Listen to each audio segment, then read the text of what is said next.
Hello learners, welcome to science dot learning academy. इस channel पे हम एक सीरीज स्टार्ट करने जा रहे हैं साइंस के डिफरेंट टॉपिक्स को लेके। आज हम टॉपिक कवर करने वाले हैं सेल, और इन टॉपिक्स को हम कैसे कवर करेंगे कि आप चाहे स्कूल के स्टूडेंट्स हैं, चाहे आप जनरल कंपटीशन की तैयारी कर रहे हैं, चाहे आपका ये टीचिंग एग्जाम है कोई भी, या आप एसएससी सीजीएल कोई भी किसी भी एग्जाम की तैयारी कर रहे हैं जिसमें जनरल साइंस का पार्ट अक्सर पूछा ही जाता है, तो ये वीडियो आप जो है दोनों कैटेगरी के स्टूडेंट्स के लिए हेल्पफुल रहने वाली है, चाहे स्कूल के हो चाहे कंपटीशन वाले स्टूडेंट्स हो। तो इन टॉपिक्स को हम एक वन बाय वन कवर करेंगे, और आज हम जो टॉपिक करने वाले हैं दैट इज सेल। सेल हमारी किसी भी लिविंग ऑर्गेनिज्म की बॉडी की बेसिक यूनिट होती है, फंडामेंटल यूनिट होती है, जिससे मिलके उस ऑर्गेनिज्म की बॉडी जो है बनी होती है। फॉर एग्जाम्पल, जैसे अगर हम इस दीवार को देखते हैं या किसी भी दीवार की अगर हम एग्जाम्पल लेते हैं, तो वो दीवार कैसे बनी होती है? ब्रिक से मिलके बनी होती है।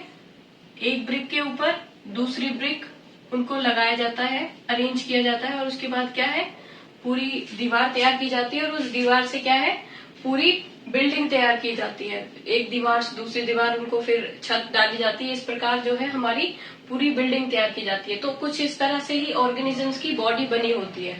तो सेल की जो बेसिक यूनिट, इसकी जो डेफिनेशन है वो हम इसी तरह लर्न कर सकते हैं। Cell is the basic structural unit of an organ. ठीक है। सो जैसे ये मान लो कोई एक सेल है, तो हमारी बॉडी के अंदर सेल एक सेल से दूसरे सेल मिलके, बहुत सारी सेल मिलके क्या बना देंगे, एक टिश्यू बना देंगे। ठीक है। और एक टिश्यू और दूसरा टिश्यू मिलके क्या बना देंगे, एक ऑर्गन। मतलब एक सेल है, 2, 3, 4 सेल ने मिलके क्या है, एक टिश्यू बना दिया, और उन टिश्यू ने मिलके क्या है, एक ऑर्गन बना दिया। मान लो बहुत सारे टिश्यू से मिलके मेरी ये फिंगर बन गई। ठीक है, ये हैंड बन गया। ठीक है। और वैसे ही फिर क्या होगा, डिफरेंट टाइप की जो ऑर्गन्स हैं वो मिलके क्या बना देंगी, एक पूरी बॉडी तैयार कर देंगी। जैसे यहाँ पे ह्यूमन बॉडी की एक बेकार सी फोटो लगी हुई है, डायग्राम बनाया है मैंने। तो यहाँ पे देख सकते हैं जैसे बहुत सारी ऑर्गन से मिलके क्या है, पूरी बॉडी तैयार हो गई। तो ये है हमारी सेल की बेसिक डेफिनेशन, बेसिक इसका कॉन्सेप्ट। ठीक है। सेल के स्ट्रक्चर को भी हम देख लेते हैं। सेल का स्ट्रक्चर कुछ इस तरीके से होता है। सेल में सबसे आगे जो कवरिंग होती है इसकी, वो होती है सेल मेम्ब्रेन। हालांकि जब हम प्लांट्स पढ़ेंगे, प्लांट सेल देखते हैं, तो प्लांट में एक और कवरिंग होती है जिसको बोलते हैं सेल वॉल। लेकिन जो हमारे एनिमल बॉडी है, एनिमल जो है लिविंग ऑर्गेनिजम्स हैं, उसमें एनिमल्स के लिए सेल मेम्ब्रेन होती है, सिर्फ सेल वॉल एब्सेंट होती है। ठीक है। और सेल मेम्ब्रेन के अंदर हम जब देखेंगे तो इसके अंदर क्या होगा, ये जेली लाइक सब्सटेंस हो जाता है। जेली जैसी एक संरचना होती है जिसको बोलते हैं साइटोप्लाज्म। ठीक है। और उसके अंदर क्या पड़ा होता है, सेल का न्यूक्लियस पड़ा होता है। क्या होता है, सेल का न्यूक्लियस। ठीक है। तो सबसे बाहर सेल मेम्ब्रेन, उसके अंदर साइटोप्लाज्म भरा होता है, और साइटोप्लाज्म के ही अंदर क्या होता है, हमारा न्यूक्लियस होता है। ठीक है। तो ये हो गया सेल का बेसिक स्ट्रक्चर। ठीक है। आगे जब हम पढ़ेंगे तो हम देखेंगे कि साइटोप्लाज्म में भी बहुत सारे ऑर्गेनेल्स पड़े होते हैं। न्यूक्लियस के अंदर भी न्यूक्लियस के भी डिफरेंट पार्ट्स होते हैं, लेकिन वो हम बाद में देखेंगे। अभी हम देख रहे हैं इसके कुछ थ्योरीज, कुछ इसके पॉइंट्स देखते हैं। First cell was discovered by Robert Hooke. सबसे पहले सेल को किसने डिस्कवर किया था, रॉबर्ट हुक ने। कब, 1665 में। ठीक है। लिविंग सेल को किसने डिस्कवर किया था, लिविंग सेल को किया था ली वैन हॉक ने। किसने, ली वैन हॉक ने। कब, 1674। इसका मतलब है रॉबर्ट हुक ने जो सेल डिस्कवर की थी वो डेड सेल की थी। पेड़ की छाल को उन्होंने उठा के उसको जो है स्टडी किया था, और वहां से पता लगाया था कि इसके अंदर क्या है, सेल नाम की एक चीज है। ठीक है। तो सेल जो टर्म है वो भी किसने दी थी, रॉबर्ट हुक ने। ठीक है। उसके बाद है न्यूक्लियस को किसने डिस्कवर किया था, सो न्यूक्लियस डिस्कवर किया था रॉबर्ट ब्राउन ने। ठीक है। कब किया था, 1831 में। सेल डिस्कवर की थी रॉबर्ट हुक ने। उसमें भी अगर हम देखें तो डेड सेल सिर्फ की थी रॉबर्ट हुक ने, लिविंग सेल करी थी ली वैन हॉक ने, और न्यूक्लियस डिस्कवर किया था हमारा किसने, रॉबर्ट ब्राउन ने। ठीक है। उसके बाद है सेल थ्योरी। सेल थ्योरी क्या थी हमारी, सेल थ्योरी यही थी कि जो हर एक प्राणी है उसकी बॉडी की बेसिक यूनिट क्या है, सेल है। ठीक है, और ये सेल थ्योरी किसने दी थी, ये दो बायोलॉजिस्ट ने मिलकर दी थी, स्केल्टन एंड स्केवॉन ने, 1838 एंड 1839। ठीक है, अब यहाँ पर ये एक स्टेटमेंट है कि हर जो सेल है वो पहली किसी जो एग्जिस्टिंग सेल है उससे बनी होती है। कि मतलब अगर ये सेल है तो ये अराइज हुई है किससे, कोई ऐसी सेल जो पहले से एग्जिस्ट कर रही थी। तो every cell arises from pre existing cell. ये बात किसने बोली थी, वर्काउ ने। किसने बोली थी, वर्को ने। ठीक है, 1855 में, 1855 में।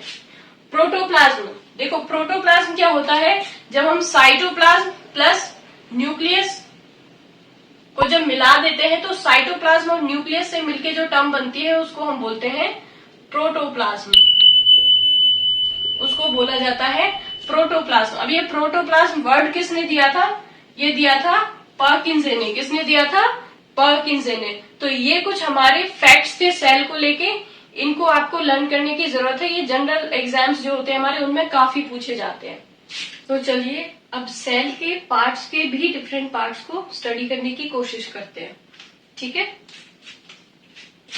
तो पहले हम न्यूक्लियस से स्टार्ट करते हैं, क्योंकि साइटोप्लाज्म में जो है उसके बहुत सारे पार्ट्स हैं, उनको हम बाद में करेंगे एक साथ। अभी हम न्यूक्लियस को देखते हैं। ठीक है, सो ये मान लो आपका न्यूक्लियस है। ठीक है, अब न्यूक्लियस के अंदर जो है, जैसे सेल के अंदर क्या भरा होता है, सेल के अंदर साइटोप्लाज्म होता है, वैसे ही न्यूक्लियस के अंदर आपका न्यूक्लियोप्लाज्म होता है। ठीक है, ये होता है आपका न्यूक्लियोप्लाज्म। ठीक है, जैसे यहाँ पे सेल में क्या था, साइटोप्लाज्म, सी से साइटोप्लाज्म। न्यूक्लियस के अंदर क्या था, न्यूक्लियोप्लाज्म। और न्यूक्लियस की भी अपनी एक मेम्ब्रेन होती है। न्यूक्लियस की मेम्ब्रेन को हम क्या बोलते हैं, न्यूक्लियर मेम्ब्रेन।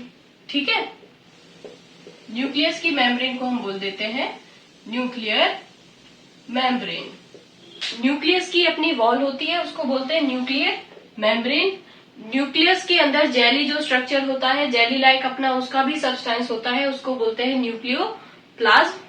और इस न्यूक्लियोप्लाज्म के अंदर हमारा क्या पड़ा होता है, डीएनए। क्या पड़ा होता है, डीएनए।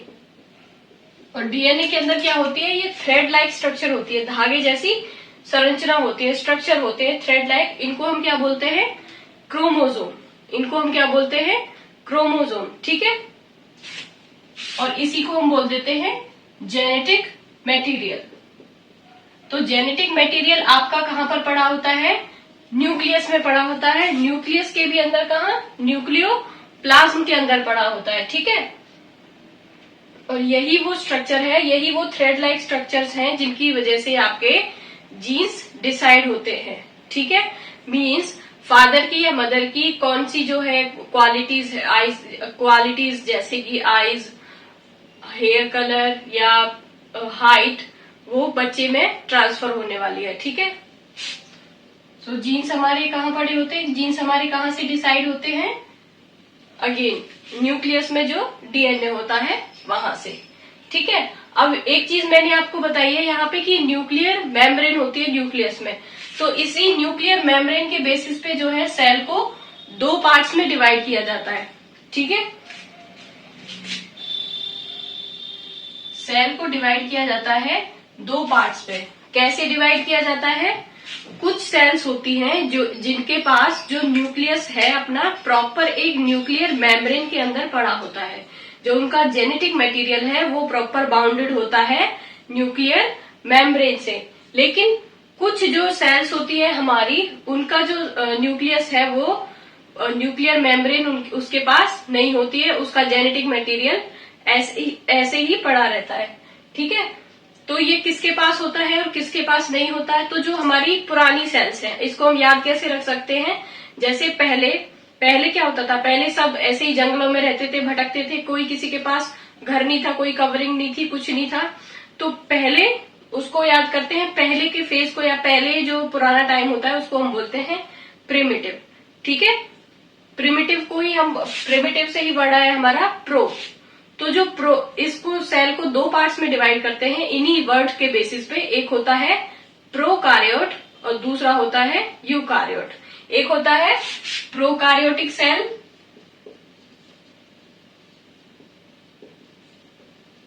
और दूसरा होता है हमारा यूकार्योटिक सेल।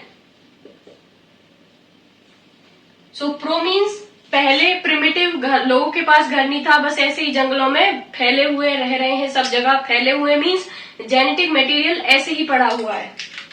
ठीक है, मतलब न्यूक्लियस के अंदर जेनेटिक मटेरियल फ्रीली पड़ा हुआ है, उसके पास क्या नहीं है, डू नॉट हैव